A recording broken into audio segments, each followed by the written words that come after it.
So thank you very much to the organisers for inviting me to speak to you today.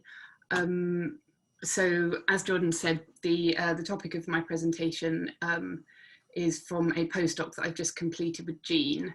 So I'm not going to really discuss any background to this presentation because Jean has just done so in much more detail than I would.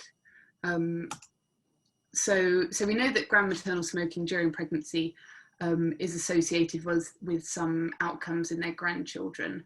And what I was trying to do in this project is look at whether there's any evidence for an epigenetic association with grandmaternal smoking. So in this study, we looked at DNA methylation because it's a fairly stable epigenetic mark and it's fairly easy to measure in population cohorts. And we've based our study design on some of the evidence that Jean discussed. So the sex specificity of the outcomes and also the grandmother specificity. So this is just a brief overview of the study design. So we've got the maternal and the paternal grandmother, and we have the study child who we have DNA methylation data for at 15 to 17 years of age. As Jean was discussing, we exclude all mothers in the study. We exclude all children whose mothers smoked during pregnancy. And for this study, we've also excluded all study children who reported smoking themselves. And this is really to try and just detect the effects that would come from the grandmother smoking. So in this study, I sort of ran 6 sets of analyses. So I split by maternal and paternal grandmother. And within that, I ran an analysis with all individuals, one with grandsons only and one with granddaughters only. We have 2 data sets for the study. Our discovery data set is from ALSPAC. It's sequenced on the Illumina EPIC array, which looks at 850,000 sites across the genome. And we have over 1,800 individuals with DNA methylation data. The replication cohort is also from ALSPAC, and this is data that was sequenced on the Illumina 450K array from some years ago. This looks at 450,000 sites across the genome, and we have 921 individuals with data. And both of these data sets are using blood-based data, which is not always your ideal tissue of interest, but it's really the only practical thing to do, often with human cohorts. So the study design we used was an Epigenome Wide Association Study. So this looks at association of DNA methylation sites across the genome with the phenotype of interest, which in this case is grandmaternal smoking. We use fairly standard covariates in our models. So we adjusted for sex in the analysis of all individuals, for the age at DNA methylation sample, and then for batch effects and also predicted cell counts. And we adjusted all of our models for corrected p-values, standard corrected p-value thresholds, depending on the number of sites in the analysis. So in addition to these 6 EWAS that we conducted a replication analysis, and we meta-analysed the 2 data sets. And we also tested a number of specific hypotheses about the mechanism of transmission. So we looked at whether sites on the X chromosome were involved, whether sites that are known to escape demethylation in the human germ cell. We looked at imprinting control regions, sites that have been robustly associated with prenatal and own smoking. We looked at DNA methylation sites within transcription factor binding sites. And we also looked at whether our associations replicated at birth and at 7 years in the ALSPAC cohort. So this is just an overview of the study numbers. I talked about the numbers earlier, but those were the maximum numbers that we have. Because of missing this in the data, then we obviously don't have that total number. And you can see, as Jean alluded to earlier, we have many more individuals in the maternal grandmother smoking analysis than we do in the paternal grandmother smoking analysis. And we also have more in the EPIC discovery dataset than we do in the 450K replication dataset. Okay, so I'm going to go quickly through the results. So we conducted these 6 discovery EWAS, and we do not find any sites in any of these 6 EWAS that pass the corrected p-value threshold. When we conducted the replication analysis, then we find 1 site on chromosome 3 associated with maternal grandmother smoking in their grandsons.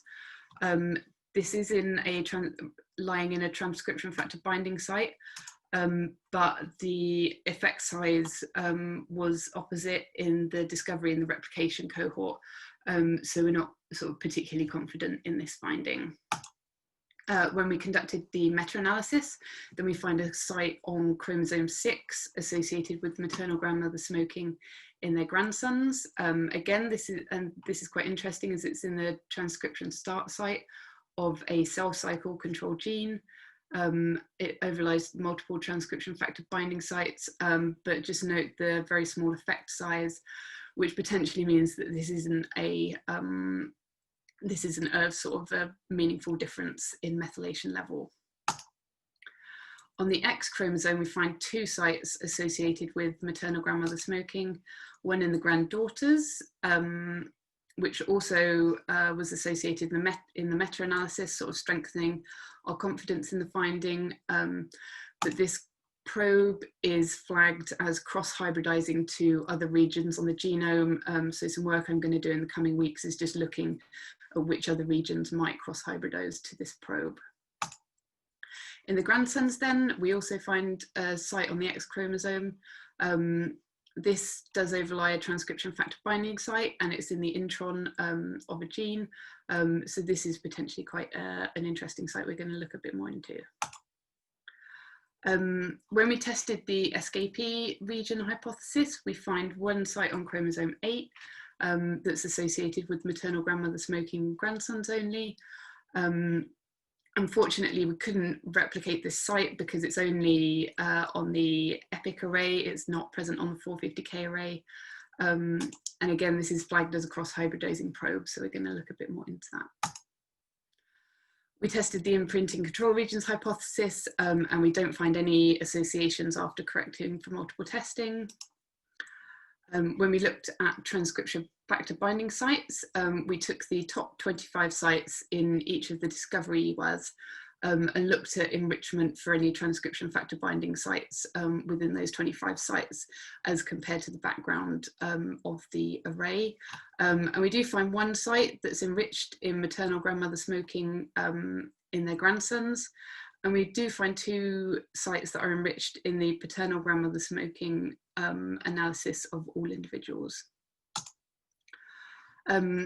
We also looked at prenatal and own smoking associated sites to see if they were enriched in any of our EWAS results. And we do find that in one of them, paternal grandmother smoking is associated with sites that are known to be associated with own smoking in granddaughters only.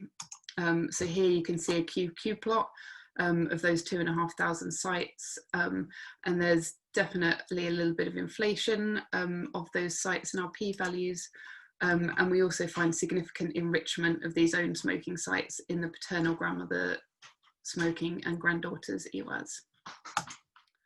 The final analysis that we did was looking at whether any of these sites that I've just discussed replicate between the adolescents and time points of birth and 7 years, but we don't find that any of those sites replicate. So quickly in summary, we find 5 individual sites that are all associated with maternal grandmother smoking in a sex-dependent manner. We find that there is inflation and enrichment for own smoking sites in the paternal grandmother smoking in granddaughters EWAS. And finally, we do find some evidence of enrichment for transcription factor binding site in the top associated sites. So there's a number of strengths, the sort of main one being this is a very unique and large data set with lots of rich phenotyping and ancestral exposures. And we've tried to evaluate some hypotheses about the mechanism of transmission. A real limitation is that we use discovery and replication from the same birth cohort, but we're not currently aware of any other cohorts that have this ancestral data and DNA methylation data in adolescents. Only 2 to 4% of the genome is covered by these arrays, and we've only used white British individuals in these analyses. Our conclusion is that smoking during pregnancy may induce DNA methylation changes in later generations, and that these changes are sex specific. So thank you so much to the project team, Yaz, Marcus, Jean and Matt, the laboratories, and of course all the ALSPAC participants and our funders. Thank you.